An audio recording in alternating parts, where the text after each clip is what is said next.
Hello, good morning. Yesterday was a very weird day. So I did the podcast and then I was working on my day job stuff, which is usually just a little while in the morning.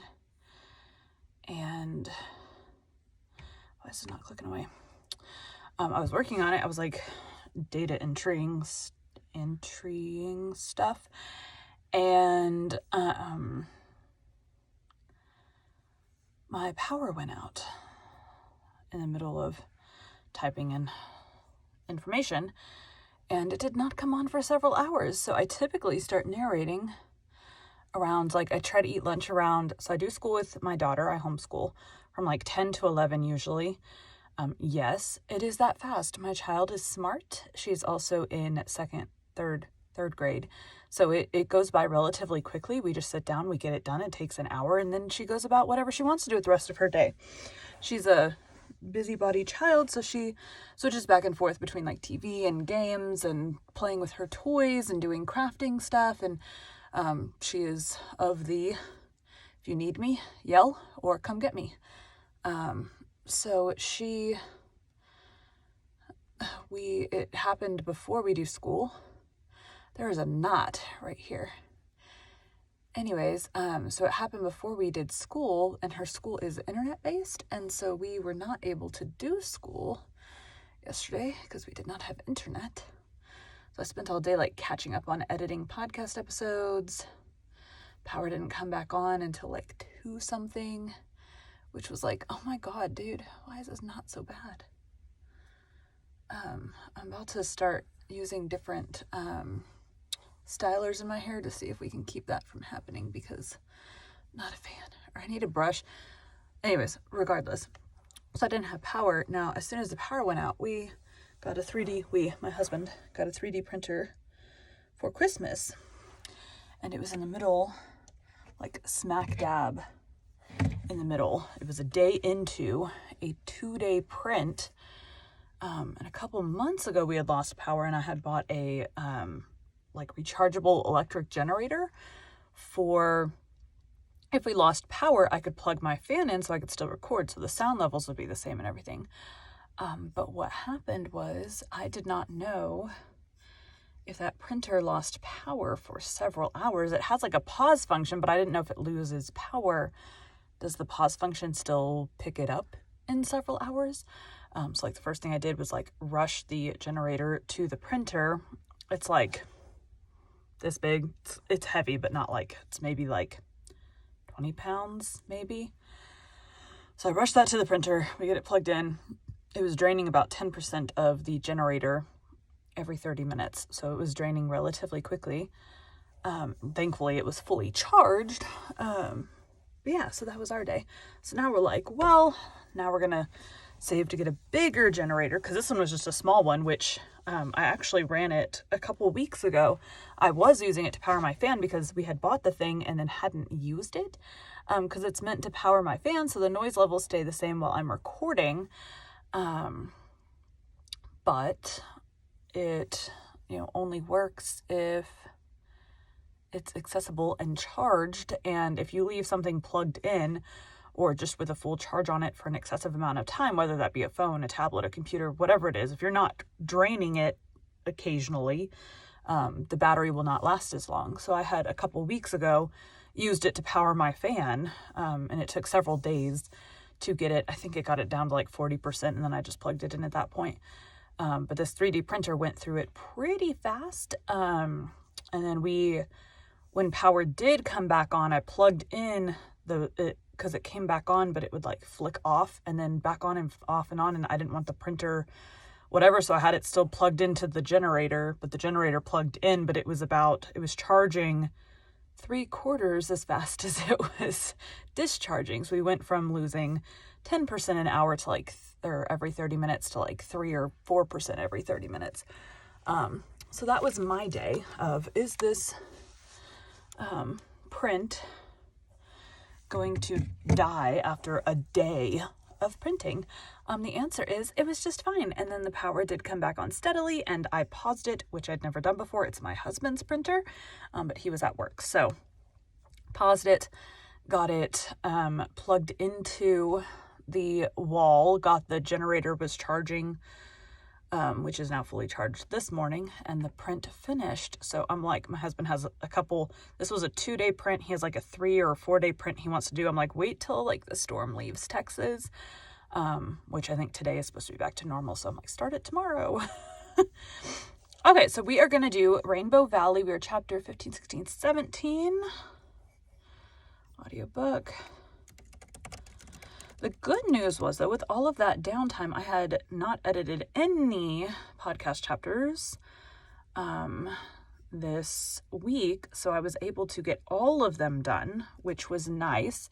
The only thing I needed internet for, I ended up using my tablet's hotspot to get the internet that I needed. I also did a new intro and outro because I now have shirts available on the website. So if you're interested in a podcast shirt, and I will be in the near future, possibly by the time this airs, I will have shirts with quotes from the different books on them. So that'll be fun. I need to start working on that, quite honestly. I have something I have to work on this weekend, which I hopefully finish this weekend. If I don't have time this weekend, hopefully next, I have a big thing that I'm making it may be finished this weekend. It might be finished next weekend. So whenever that's finished, I'll work on the quote shirts. Okay. Today we'll be continuing Rainbow Valley by Lucy Maud Montgomery. Chapter 17, A Double Victory. Norman Douglas came to church the first Sunday in November and made all the sensation he desired. Mr. Meredith shook hands with him absently on the church steps and hoped dreamily that Mrs. Douglas was well. Norman. I used... Whose voice did I use? That's not what I wanted to do. Stop it. Norman. Mr. Meredith. Mrs. Douglas. I already had Norman Douglas. There was a Mr. Douglas here yesterday. Mrs. Gardner, Mrs. Mr. Douglas. Yeah, there was a Mr. Douglas in another book I was married to. Someone in... I don't remember which book it was. She wasn't very well just before I buried her 10 years ago, but I reckon she has better health now, boomed Norman, to the horror and amusement of everyone except Mr. Meredith, who was absorbed in wondering if he had made the last head of his sermon as clear as he might have, and hadn't the least idea what Norman had said to him or he to Norman. Norman intercepted Faith at the gate. Kept my word, you see. Kept my word, Red Rose. I'm free now till the first Sunday in December. Fine sermon, girl. Fine sermon. Your father has more in his head than he carries on his face, but he contradicted himself once. Tell him he contradicted himself, and tell him I want that brimstone sermon in December. Great way to wind up the old year, with a taste of hell, you know. And what's the matter with a nice tasty discourse on heaven for New Year's? Thought it wouldn't be half as interesting as hell, girl. Not half. Only I'd like to know what your father thinks about heaven. He can think. Rarest thing in the world. A person who can think. But he did contradict himself. Here's a question you might ask him sometime when he's awake, girl. Can God make a stone so big he couldn't lift it himself? Don't forget now. I want to hear his opinion on it. I've stumped many a minister with that, girl. Faith was glad to escape him and run home. Dan Reese, standing among the crowd of boys at the gate, looked at her and shaped his mouth into a pig... looked at her and shaped his mouth into pig girl, but dared not utter it aloud just there. Next day in school was a different matter. At noon recess, Faith encountered Dan in the little spruce plantation behind the school, and Dan shouted once more. Did I save his voice? I actually don't think I did. I did not. Pig girl, rooster girl. Okay, we're gonna save it now.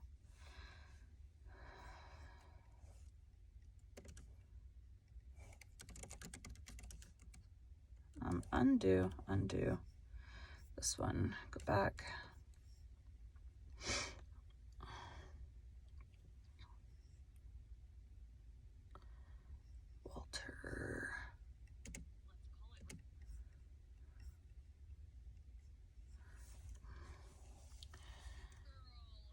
Walter Blythe suddenly rose from a mossy cushion behind a little clump of firs, where he had been reading. He was very pale, but his eyes blazed. "You hold your tongue, Dan Reese," he said. "Oh, hello, Miss Walter," retorted Dan, not at all abashed. He vaulted airily to the top of the rail fence and chanted insultingly, "Cowardy, custard stole a pot of mustard. Cowardy, custard." "You are a coincidence," said Walter scornfully, turning still whiter.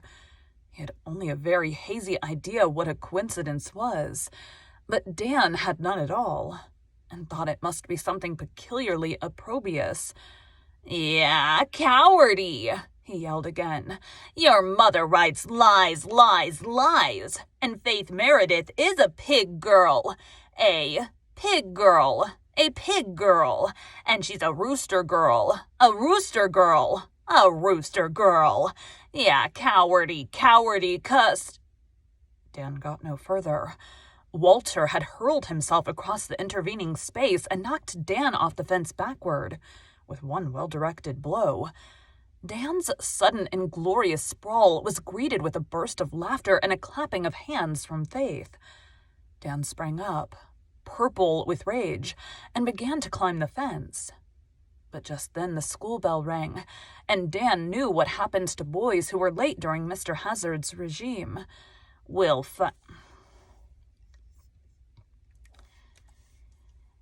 fight this out," he howled. "Cowardy." "Anytime you like," said Walter. "Oh, no, Walter," protested Faith. "Don't fight him. I don't mind what he says. I wouldn't condescend to mind the like of him." Is that the right voice for Faith? Yep. "He insulted you, and he insulted my mother," said Walter, with the same deadly calm. "Tonight after school, Dan." "I've got to go right home from school to pick taters after the harrows, Dad says," answered Dan sulkily. "But tomorrow night'll do." "All right. Here tomorrow night," agreed Walter. "And I'll smash your sissy face for you," promised Dan. Walter shuddered, not so much from fear of the threat as from repulsion over the ugliness and vulgarity of it. But he held his head high and marched into school. Faith followed in a conflict of emotions. She hated to think of Walter fighting that little sneak. But oh, he had been splendid, and he was going to fight for her, Faith Meredith, to punish her insulter. Of course he would win. Such eyes spelled victory. Faith's confidence in her champion had dimmed a little by evening, however. Walter had seemed so very quiet and dull the rest of the day in school. "If it were only Jem," she sighed to Una, as they sat on Hezekiah Pollock's tombstone in the graveyard. "He is such a fighter. He could finish Dan off in no time. But Walter don't know... But Walter doesn't know much about fighting.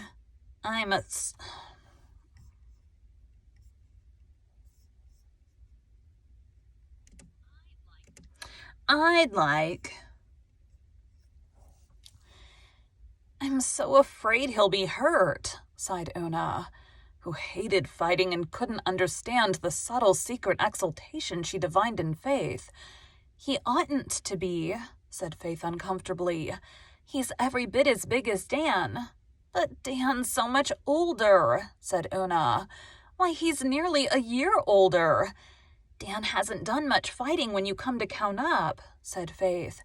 I believe he's really a coward. He didn't think Walter would fight, or he wouldn't have called names before him. Oh, if you could just have seen Walter's face when he looked at him.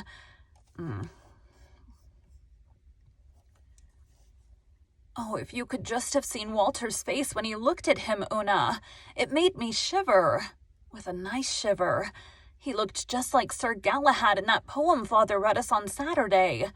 I hate the thought of them fighting, and I wish it could be stopped, said Una. Oh, it's got to go on now, cried Faith. It's a matter of honor. Don't you dare tell anyone, Una. If you do, I'll never tell you secrets again. I won't tell, agreed Una. But I won't stay tomorrow to watch the fight. I'm coming right home. Oh, all right. I have to be there. It would be mean not to, when Walter's fighting for me. I'm going to tie my colors on his arm. That's the thing to do when he's my knight. How lucky Mrs. Blythe gave me that pretty blue hair ribbon for my birthday. I've only worn it twice, so it will be almost new. But I wish I was sure Walter would win. It will be so humiliating if he doesn't. Faith would have been yet more dubious if she could have seen her champion just then. Walter had gone home from school with all his righteous anger at a low ebb, and a very nasty feeling in its place. He had to fight Dan Reese the next night, and he didn't want to. He hated the thought of it, and he kept thinking of it all the time. Not for a minute could he get away from the thought. Would it hurt much? He was terribly afraid that it would hurt, and would he be defeated and shamed? He could not eat any supper worth speaking of. Susan had made a big batch of his favorite monkey faces, but he could choke only one down. Jem ate 4. Walter wondered how he could. How could anybody eat? And how could they all talk gaily as they were doing? There was Mother, with her shining eyes and pink cheeks. She didn't know her son had to fight next day. Would she be so gay if she knew? Walter wondered darkly. Jim had taken Susan's picture with his new camera, and the result was passed around the table, and Susan was terribly indignant over it. I am no beauty, Mrs. Doctor, dear, and well I know it, and have always known it, she said in an aggrieved tone. But that I am as ugly as that picture makes me out, I will never believe. Jim laughed over this, and Anne laughed again with him. Walter couldn't endure it. He got up and fled to his room. That child has got something on his mind, Mrs. Doctor, dear, said Susan. He is at next to nothing. Do you suppose he's plotting another poem? Poor Walter was very far removed in spirit from the starry realms of poesy just then. He propped his elbow on his open windowsill and leaned his head drearily on his hands. Poesy is what it says, Poesy. Jim. I'm not. Come on down to the shore, Walter, cried Jim, busting in. The boys are going to burn the sandhill grass tonight. Father says we can go. Come on. Any other time, Walter would have been delighted. He gloried in the burning of the sandhill grass. But now he flatly refused to go, and no arguments or entreaties could move him. Disappointed Jim,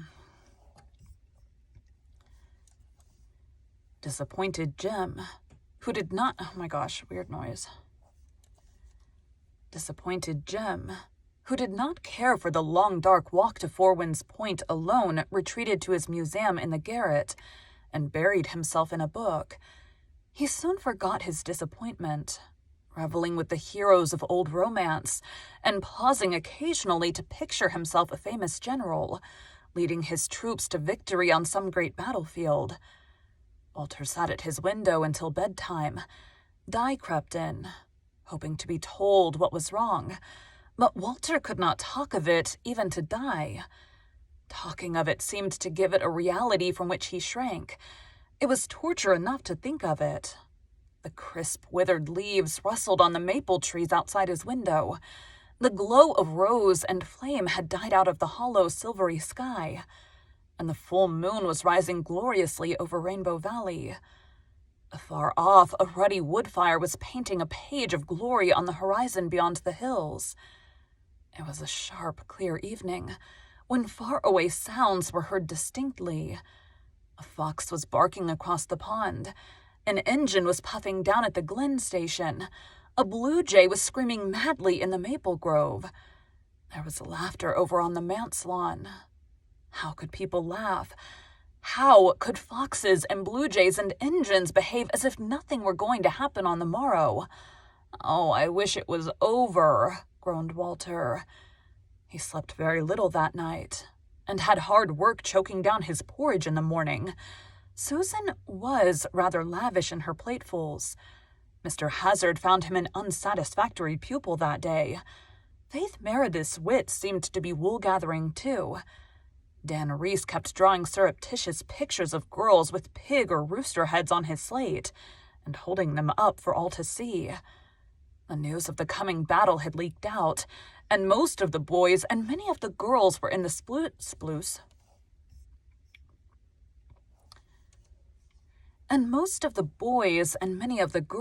the spruce plantation when Dan and Walter sought it after school.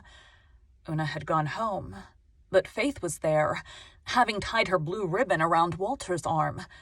Walter was thankful that neither Jem nor Di nor Nan were among the crowd of spectators. Somehow they had not heard of what was in the wind and had gone home too. Walter faced Dan quite undauntedly now. At the last moment, all his fear had vanished. But he still felt disgust at the idea of fighting. Dan, it was noted, was really paler under his freckles than Walter was. One of the older boys gave the word, and Dan struck Walter in the face. Walter reeled a little. The pain of the blow tingled through all his sensitive frame for a moment. Then he felt pain no longer. Something such as he had never experienced before seemed to roll over him like a flood. His face flushed crimson. His eyes burned like flame. The scholars of Glen St. Mary's School had never dreamed that Miss Walter could look like that. He hurled himself forward and closed with Dan like a young wildcat. There were no particular rules in the fights of the Glen School boys. It was catch as catch can, and get your blows in anyhow.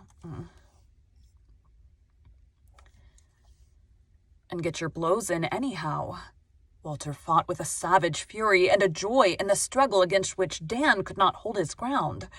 It was all over very speedily. Walter had no clear consciousness of what he was doing, until suddenly the red mist cleared from his sight, and he found himself kneeling on the body of the prostrate Dan. Weird noise. Into sight. And he found himself kneeling on the body of the prostrate Dan, whose nose, oh horror, was spouting blood. "Have you had enough?" demanded Walter through his Nope. "Have you had enough?" demanded Walter through his clenched teeth. Dan sulkily admitted that he had. "My mother doesn't write lies? No. Faith Meredith isn't a pig girl? No. Nor a rooster girl? No. And I'm not a coward? No." Walter had intended to ask, "And are you a liar?" But pity intervened, and he did not humiliate Dan further. Besides, that blood was so horrible. "You can go then," he said contemptuously. There was a loud clapping from the boys who were perched on the rail fence, but some of the girls were crying. They were frightened. They had seen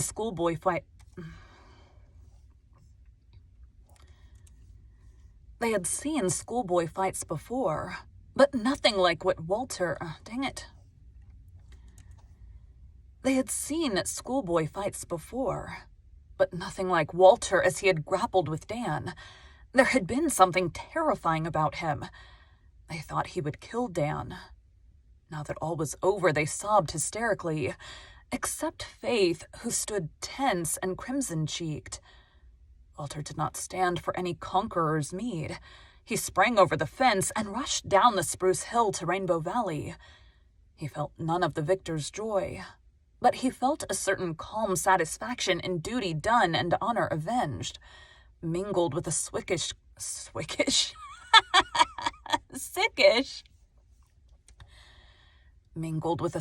qualm when he thought of Dan's gory nose. It had been so ugly, and Walter hated ugliness. Also, he began to realize that he himself was somewhat sore and battered up. His lip was cut and swollen, and one eye felt very strange. In Rainbow Valley, he encountered Mr. Meredith, who was coming home from an afternoon call on the Miss Wests. That reverend gentleman looked gravely at him. "It seems to me that you've been fighting, Walter." "Yes, sir," said Walter, expecting a scolding. "What was it about?" "Dan Reese said my mother wrote lies and that Faith was a pig girl," answered Walter bluntly. "Oh, then you were certainly justified, Walter."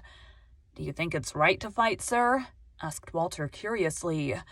"Not always and not often, but sometimes. Yes." Stomach noise. "Yes, sometimes," said John Meredith. "When womankind are insulted, for instance, as in your case. My motto, Walter, is, don't fight till you're sure you ought to, and then put every ounce of you into it. In spite of sundry discolorations, I infer that you came off best." "Yes, I made him take it all back." "Very good. Very good indeed. I didn't think you were such a fighter, Walter." "I never fought before, and I didn't want to right up to the last. And then," said Walter, determined to make a clean breast of it, "I liked it while I was at it." The Reverend John's eyes twinkled. "You were a little frightened at first." "I was a whole lot frightened," said honest Walter. "But I'm not going to be frightened any more, sir. Being frightened of things is worse than the things themselves. I'm going to ask Father to take me over to Lowbridge tomorrow to get my tooth out." "Right again. Fear is more pain than is the pain it fears. Do you know who wrote that, Walter? It was Shakespeare. Was there any feeling or emotion or experience of the human heart that wonderful man did not know? When you go home, tell your mother I am proud of you."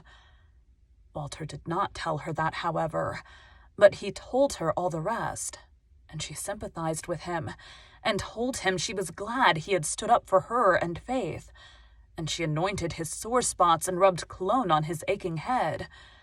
"Are all mothers as nice as you?" asked Walter, hugging her. "You're worth standing up for." Miss Cornelia and Susan were in the living room when Anne came downstairs and listened to the story with much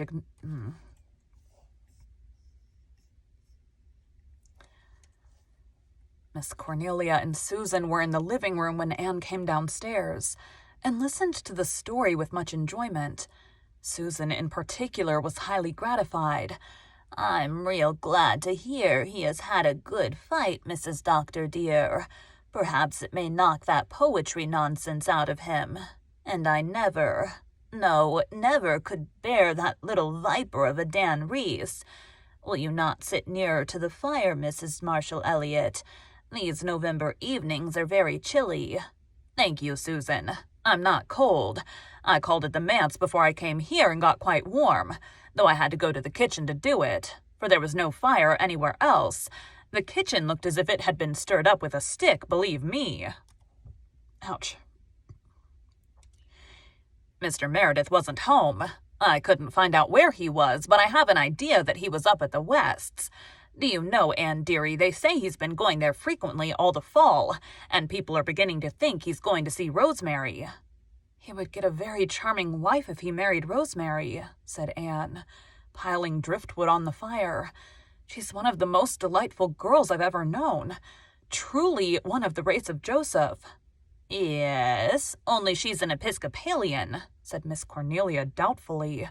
Of course, that is better than if she was a Methodist, but I do not think Mr. Meredith could find a good enough wife in his own denomination. However, very likely there's nothing in it. It's only a month ago that I said to him, "You ought to marry again, Mr. Meredith." He looked as shocked as if I had suggested something improper. "My wife is in her grave, Mrs. Elliot," he said.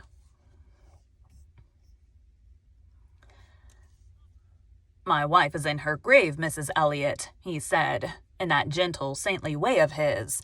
"I suppose so," I said, "or I wouldn't be advising you to marry again." Then he looked more shocked than ever. "So I doubt if there's much in this Rosemary story. If a single minister calls twice at a house where there's a single woman, all the gossips have it he is courting her. It seems to me, if I may presume to say so, that Mr. Meredith is too shy to go courting a second wife," said Susan solemnly. "He isn't shy, believe me," retorted Miss Cornelia. "Absent-minded, yes, but shy, no. And for all he's so abstracted and dreamy, he has a very good opinion of himself, manlike. And when he's really awake, he wouldn't think it much of a chore to ask any woman to have him. No, the trouble is he's deluding himself into believing that his heart is buried, while all the time it's beating away inside of him just like anybody else's. He may have a notion of Rosemary West, and he may not. If he has, we must make the best of it. She's a sweet girl and a fine housekeeper, and would make a good mother for those poor neglected children. And," concluded Miss Cornelia resignedly, "my own grandmother was an Episcopalian." Thank you for joining Bite at a Time Books today, while we read a bite of one of your favorite classics. Again, my name is Bree Carlisle, and I hope you come back tomorrow for the next bite of Rainbow Valley.